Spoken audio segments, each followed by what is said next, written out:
আসসালামু আলাইকুম। কেমন আছেন আপনার মিষ্টি আপুরা ভাইয়ারা? আশা করছি ভালো আছেন। আমি আল্লাহর রহমতে ভালোই আছি। তো রান্না করতে আসছি এখন গ্যাস নাই আমাদের। মানে গ্যাসের যে কি একটা সমস্যা, দুদিন ধরে আসলে অনেক গ্যাস নিয়ে অনেক সমস্যার ভিতরে আছি। কালকে রান্না করতে পারি নাই।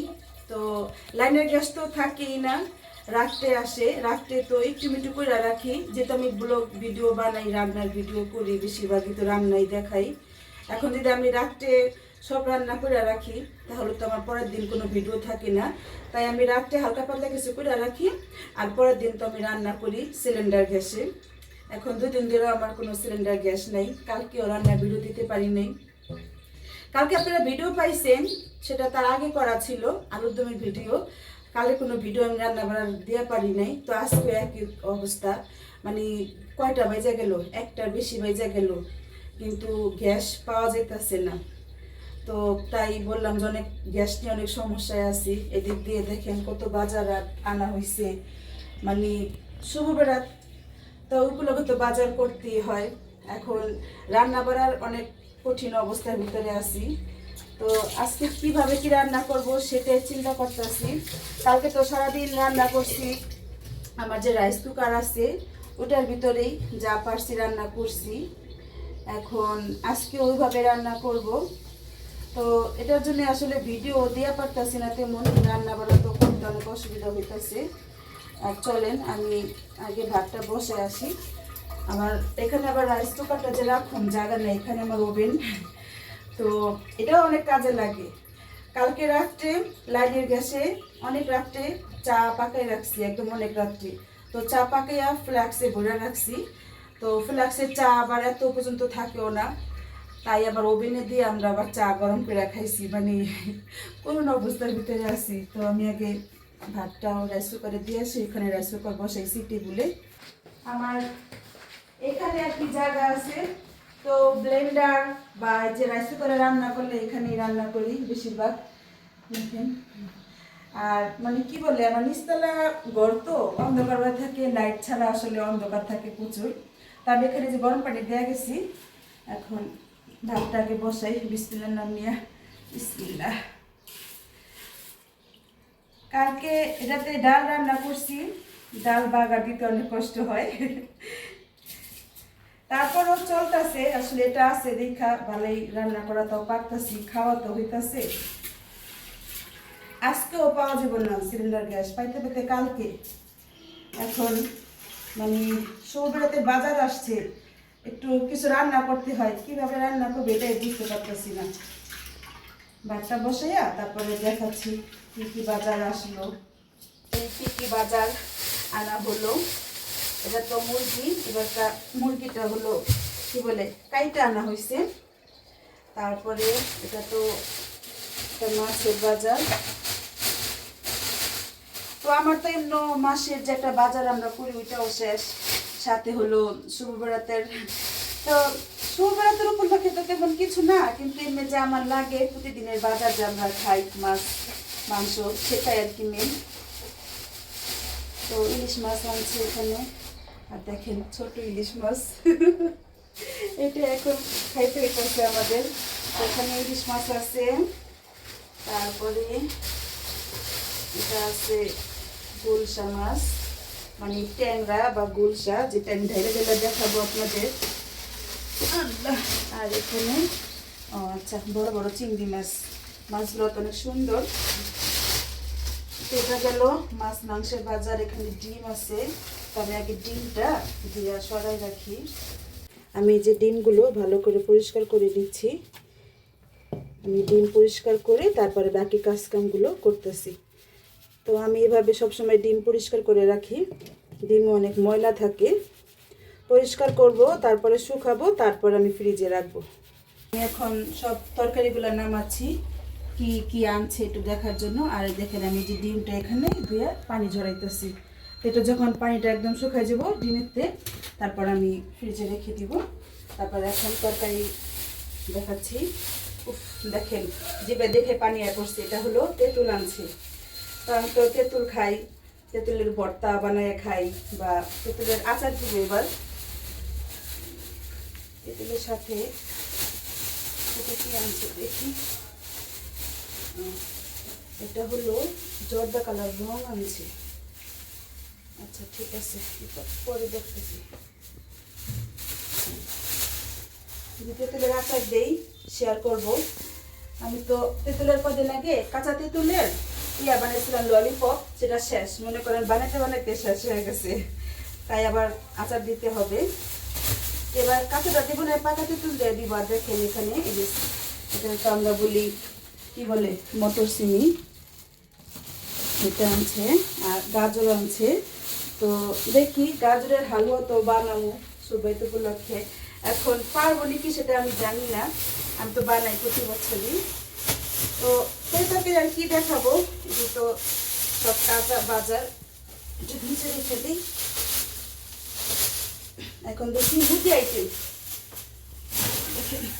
মুদি আইটেম তো এখানে চাউলের বস্তা আনছে, চাউলের বস্তা এখন জ্বালা পারতেছি না। যেদিন বাজার আসে ওদিন তো আমার একদম 12টা বাজে, শুধু 12টার জায়গায় 13টা বাজে যায়, বুঝছেন। মুদি আইটেম দেখি কি কি আনছে। এটা তো মরিচের গুঁড়া, তো আমরা তো এমনি রাঁধুনি খাই, আর এটা হলো একদম যে ডাইরেক্ট মিলে ভাঙ্গায় হলুদ মরিচের গুঁড়া, সেখান থেকে আনছে। তো বেশি আনে না, মানে আমাদের তো তেমন লাগে না হলুদ মরিচ, তাই মানে আমরা অল্প করে আনি। এটাই আমাদের 1 মাসের মতো হয়ে যাবে। অনেকে আছে মানে কি বলে ভাঙ্গায় নেয় 1 কেজি 2 কেজি করে হলুদ মরিচ, তা আমরা এভাবে খাই না, আমরা এভাবে যা লাগে তাই কিনে আনি। এটা তো হচ্ছে ঘি, হালুয়া রান্না করব সেটার জন্য ঘি। আর এমনিতেই দুধ লাগে আমাদের, কারণ আমরা যে চা খাই সেই চার জন্য দুধ। এটা বুটের ডাল, বুটের হালুয়া বানাবো, মুসুরির ডাল রান্নার জন্য। তারপরে আছে সয়াবিন তেল, চিনি, আর এটা হলো পোলার চাউল আর হইল সাবান। এগুলো মুদির দোকানের আইটেম। আর চাউলের বস্তা আনছে। তো আমি সব আগে গুছিয়ে নেই, তারপরে আমি কি রান্না করব সেটা আর কি রেডি করব। আমি তো সব অন্যান্য মুদির দোকানের আইটেম, শুধু চালটা ঢালি নাই ডিব্বায়, ওটা পরে ঢালবো। আর এমনি যা যা সদাইপাতি আনছে সব গুছিয়ে নিছি। আর এখন আমি এই যে মাছ কাটতেছি, আর মাছটা কেটে মানে যে আমি তো দেখেন চিংড়ি মাছ এই যে এভাবে করে রাখি, আমি আরও দেখাইছি, আমি মানে সবসময় এভাবে করে রাখি, শুধু চিংড়ি মাছের দাড়িগুলা ফলাইয়া আর এই যে মোটা কাঁটাটা ফলাইয়া রাখি। তো চিংড়ি মাছটা এইভাবে কেটে ফ্রিজে রেখে দিব। আজকে চিংড়ি মাছ রান্না করবো না। আর এখানে যে গুলশা মাছ, এটাও আজকে রান্না করবো না, আজকে রান্না করবো এখান থেকে ইলিশ মাছ। তো ইলিশ মাছ তো আর সব লাগবো না, আর বাকিগুলো আমি আলাদা রেখে দিব, তারপরে রান্না বসাবো। মানে অনেক দেরি হবে আজকে আমার রান্না বসাইতে। ঠিক আছে, আগে মাছগুলো কেটে নিই। ইলিশ মাছ দিয়ে কী রান্না করবো দেখি, এখন চিন্তা করি নেই শুধাই রান্না করবো নাকি। আর এই যে দেখেন মানে সিলিন্ডার তো দেখতেছেন, কিন্তু সিলিন্ডার কিন্তু নাই, খাইলা তো আজকেও বলে আসবে না।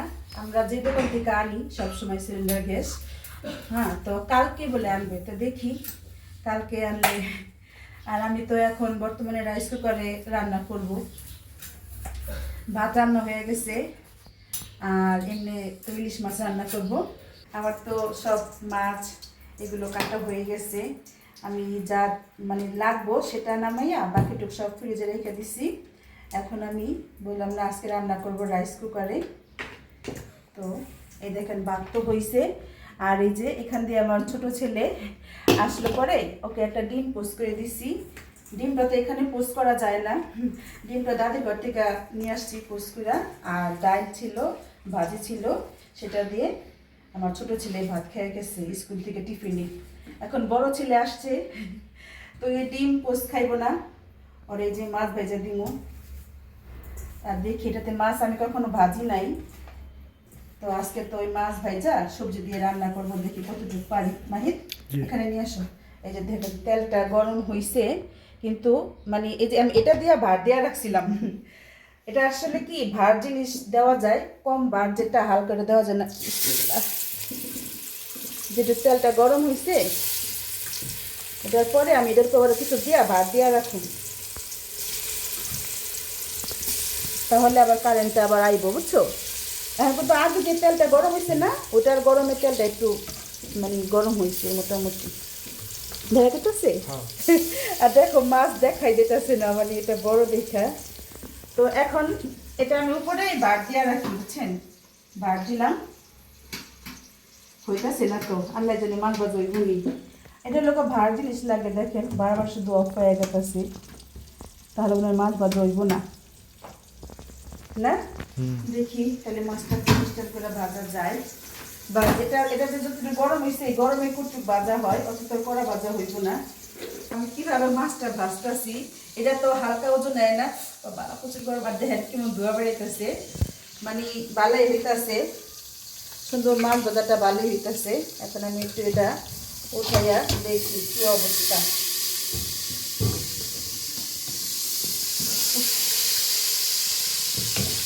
দেখি মাছটা ভাজাটা দেখেন ভাই, তুমি গ্যাস বেরিয়েছি না, দেখা যায় মাছ ভাজাটা। তো এখন আমি এটা এই যে উল্টে দিতেছি, দেখেন এই কুচুনটা দিয়া, মানে যদি কাঠেটা নিই তাহলে হইব না। ওয়াও, সুন্দর হয়েছে তো। আমি এটাতে কোনোদিন এভাবে করে মাছ ভাজি নাই।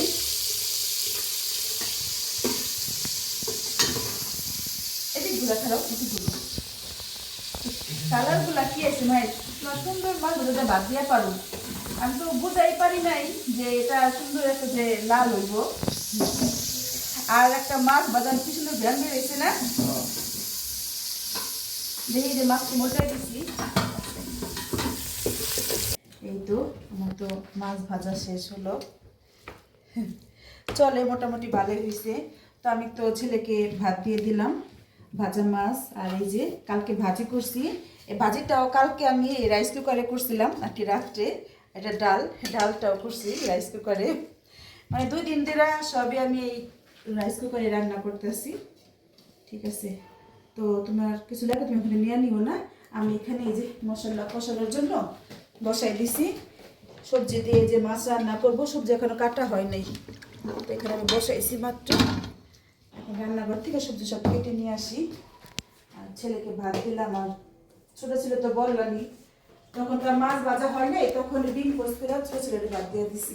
আমি তো এই সবজি দিয়ে রান্না করব ইলিশ মাছ।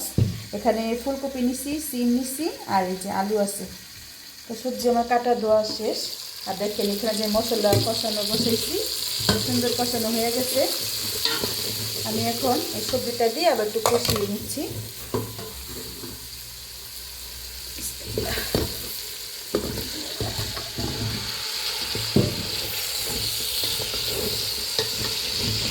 তো এখন তো আর কোনো কাজ নাই, এখন শুধু এটা কষানো হলে তারপর আমি ঝোলের জন্য পানি দিব, আর উপর দিয়ে ইলিশ মাছ দিয়ে দিব, তাহলে আমার রান্না শেষ হয়ে যাবে।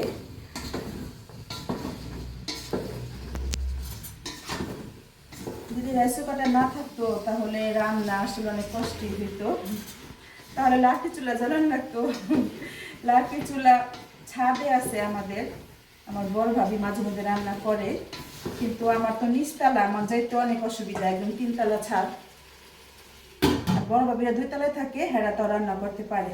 তো এটা এখানে হোক, আমার এখন রান্নাঘরে এখন গুছানো বাকি আছে, কিছু একটা ফিরে আসি। আমার তো রান্না শেষ হয়ে গেল, আর আমি এখন সব টেবিল গুছিয়ে নিচ্ছি। আর একটু দেখাই রান্নাটা কেমন হয়েছে, দেখেন তো একটু। এই যে আমি কিন্তু এটার ভিতরে রাখবো না, একটু পরে যখন তরকারিটা ঠান্ডা হবে তখন ঢেলে ফেলবো অন্য কড়াইতে। তো কেমন লাগলো? আর আমার তো আজকে ভাত খেতে আরও দেরি হবে, কারণ আরও কাজ বাকি। আমি তো বললাম যেদিন বাজার আসে ওদিন অনেক দেরি হয়ে যায় আবার কাজ কাম করতে করতে। তো এই ছিল আজকের ভিডিও।